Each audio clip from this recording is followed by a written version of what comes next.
Well, my name is Nancy Schaefer, and I'm from the state of Georgia in the United States. And thank you for your gracious invitation to join you tonight. And thanks to all of you who have made this incredible World Congress of Families #5 in Amsterdam possible. It's a privilege for me to join you tonight and to be with you in some pro-family policy here. I will share with you on the unlimited power of Child Protective Services. I served in the Georgia State Senate, and after 4 years of viewing the ruthless and unsparing actions of Child Protective Services, also called CPS, which I will use tonight, I wrote a scathing report entitled "The Corrupt Business of Child Protective Services." Thank you. The report cost me my Senate seat. Here's some copies of the report, if you'd like to get one. However, there are causes worth losing over, and this is one. I'm going to talk about some of the problems and then some realistic, maybe, solutions for families and children, and maybe look to some steps that we can take. This is not to say that there are not those children in wretched situations who need to be removed. There are, and we all agree. But tonight, I'm talking about those children removed from their homes intentionally for profit. Children are seized unnecessarily from their families due to the federal aid created in 1974 entitled the Adoption and Safe Families Act. It offers financial incentives to the states that increase adoption numbers.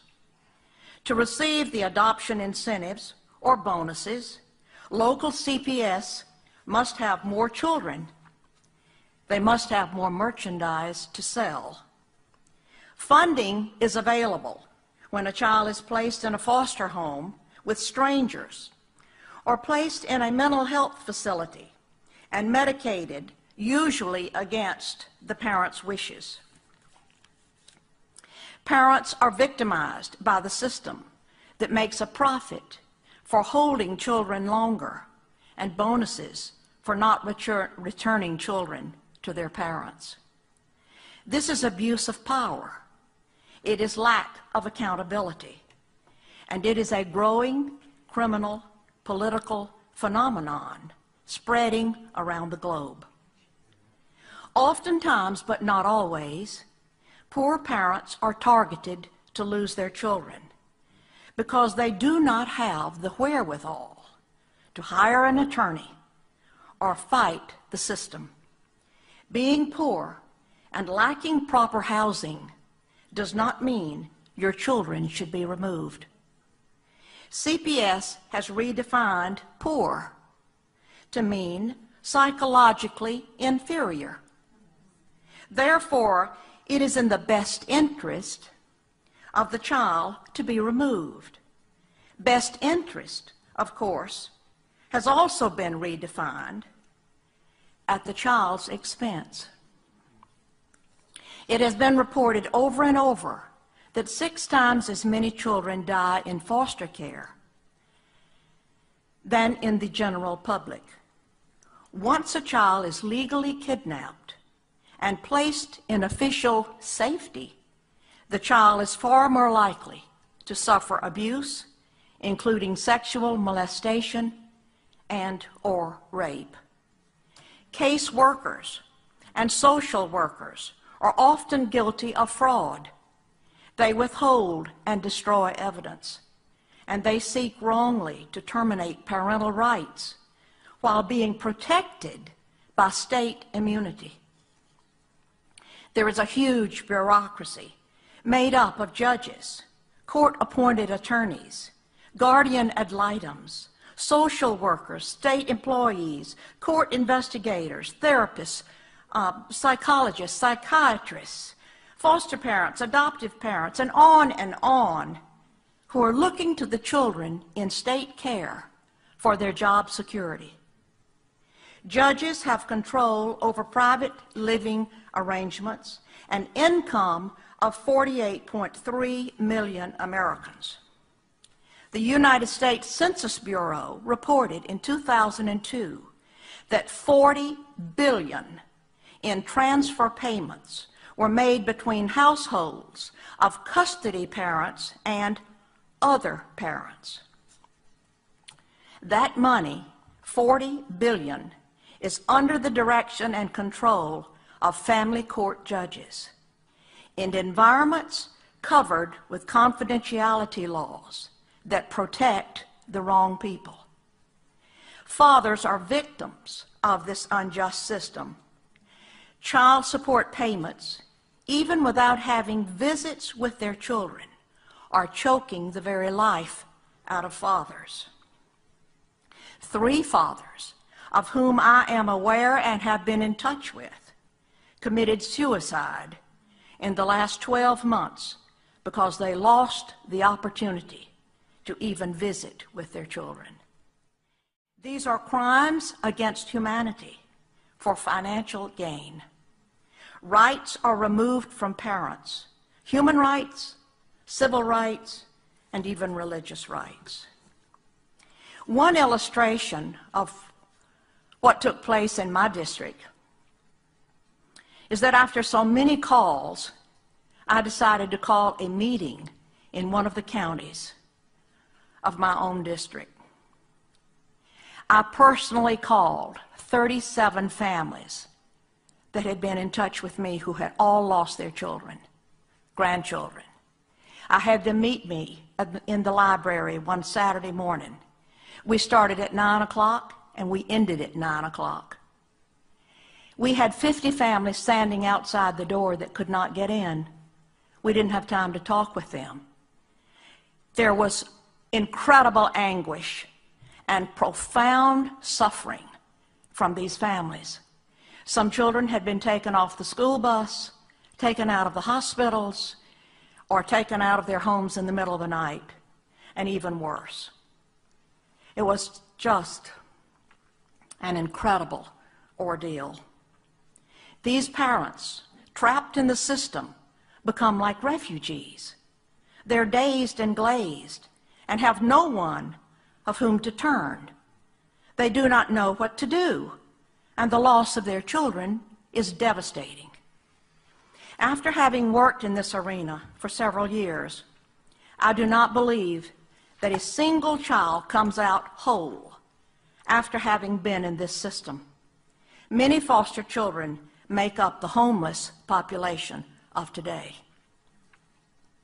I introduced legislation, Senate Bill 415, in my last session. A substitute bill was written at the last minute by the chairman of the Judicial Committee. All the strong points of my bill had been compromised. I was told, accept it, Senator. At least you will get some legislation passed. And I answered with, obviously, you do not know me. I did not come to the Capitol to get legislation passed. I came to make a difference.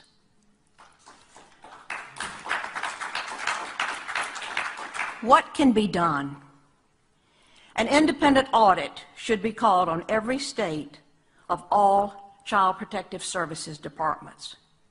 I am in touch with congressmen and state officials, and the door may be possibly opening very slowly. A federal congressional hearing is needed. But let me add, due to the hundreds upon hundreds of cases that I've been called to consider, I placed calls to state senators, representatives in their respective states across the country, asking them to help me with certain families.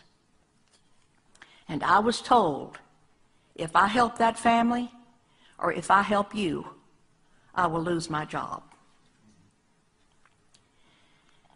Remove, abolish the federal and state financial incentives, and those are taxpayer dollars. Those dollars have turned CPS into a business that takes children and separates families for money. Open family court. Remove the confidentiality laws. Give parents their rights verbally and in writing. I even feel that to terminate the rights of parents, the case should be heard before a jury. Family rights and parents' rights must be protected. We do not need more influence like the UN's Convention on the Rights of the Child. It's anti-parent, anti-child, and anti-common sense for the family. There has to be perseverance for any great reform, and great reform is needed in this area. As Charles Spurgeon put it, how do you tame a lion that is well fed? First, he must be brought down. Second, his stomach must be lowered. How do you tame Child Protective Services? It may be only by closing it completely and starting over at the beginning with pro-family values. In closing, let me remind you that there is case law from state appellate and federal district courts and up to the United States Supreme Court, all of which affirm the constitutionality of the rights of parents to actually be parents to their children. There's biblical law too. It goes like this: speak up for those who can't speak for themselves, and for the rights of all who are destitute. Speak up and judge fairly. Defend the rights of the poor and the needy. Thank you